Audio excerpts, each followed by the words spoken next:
want to turn to maybe some undervalued SPACs. So any ones that you own or any picks out there of, SPACs without a deal or SPACs with deals that maybe aren't getting the attention that they deserve? Sure. No, that's a good question. Yeah, Churchill is kind of like, I wasn't looking for a topic that was going to get this much attention when we first invested in it. It was kind of a sleepy one at the time. Now it's anything but sleepy, and we're kind of just letting it play out. I think that, on the other end of the spectrum in terms of attention, we invest in a lot of different SPACs.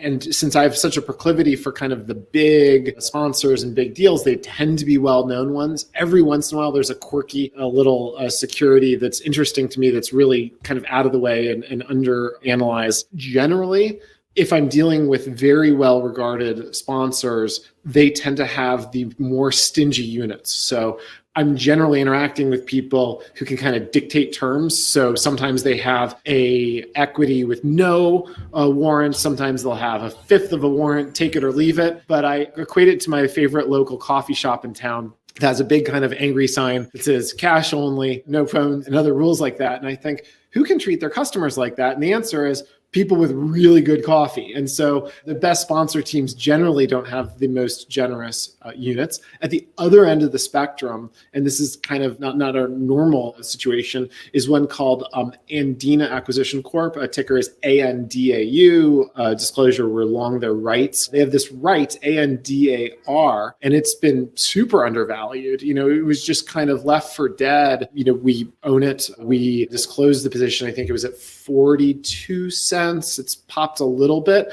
but it's worth well over $1. And it's the right to the equity after the deal's completed. So it's in addition to the warrants, in addition to the equity, it's kind of an added part of that cap structure. They've announced a deal. They needed, a little more time than they originally thought they would. But that is interesting part of the cap structure. It's not normally what I look to, but it was just so ignored and out of the way that it really just kind of jumped out as a value, not getting really any attention. I know it very well. I haven't seen it kind of get write-ups or anything like that. And then in terms of something without a deal, I think that, ideally you're looking at the primary market. Every once in a while you kind of say, okay, well, if you don't have the opportunity to participate in an IPO, what's most IPO-like out there? And then I think about this. Well, the average first day pop in 2021 is 6% or so. And so can you get something for either significantly less than that for $10.60? There's not that much out there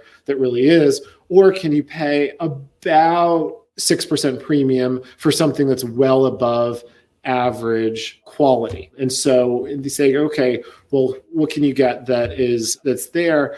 And there's some interesting things there. I think one that I would point out that says, okay, you're paying the average bump, but you get something that's much better than average. It would be one called Atlas Crest 2. It's the ticker is ACIIU. The sponsor is a guy named Ken Mullis. He's a terrific asset allocator. He's an extremely successful guy. I mean, I think that if you're not kind of directly in his orbit, he might be somewhat less promotional or less flashy than the most famous ones, but he's going to do a great deal. He's somebody I have total confidence in. And so that's one that's kind of an average price for a public in the secondary market available SPAC for much higher than average quality. And so that's one that I think, is really underknown for how good it is. And then another one I'd throw out, I think somebody said that you've had Niccolo Damasio on before, but he's a terrific SPAC sponsor. He's done, I think, 3 so far, 3 that I've been involved in at all. But he's somebody that I think kind of next time he has something to say, not to put words in his mouth, but I would be backing him as far as I'm able to at a really significant scale in terms of the quality, the direction that he is likely to look, and the scale of his SPACs. That's somebody that I would, if in the secondary market, somebody who's not in the IPO could get that anywhere near average, that would be somebody worth paying up for.